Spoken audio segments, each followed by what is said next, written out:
ప్రభునామమున అందరికీ శుభోదయం. ఈరోజు దేవుని వాగ్దానము ఏమనగా, లూకాసు వార్త 2వ అధ్యాయము 52వ వచనము. యేసు జ్ఞానమందును వయస్సునందును దేవుని దయయందును మనుషుల దయయందును వర్ధిల్లుచుండెను.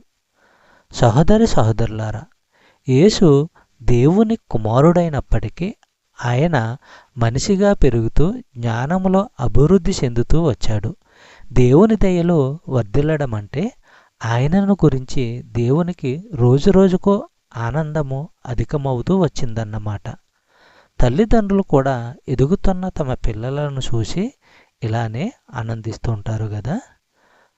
సమూయేలు మొదటి గ్రంథము 2వ అధ్యాయము 26వ వచనము మనము పరిశీలించినట్లయితే, బాలుడగు సమూయేలు ఇంకను ఎదుగుచు యెహోవా దయయందును మనుష్యుల దయయందును వర్ధిల్లుచుండెను. సహోదరి సహోదరులారా, ఏలీ కుటుంబానికి ఎల్కానా కుటుంబానికి మధ్య వ్యత్యాసము చూడండి. ప్రముఖ యాజకుడుకులకు ఇవ్వకుండా దేవుడు తన దీవెనలు ఒక సామాన్య లేవీవాడి కొడుకు ఇచ్చాడు.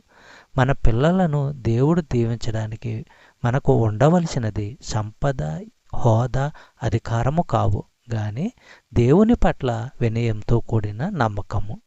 చెప్పబడిన వాగ్దానము దేవుడు దీవించి ఆశీర్వదించును గాక. ఆమేన్.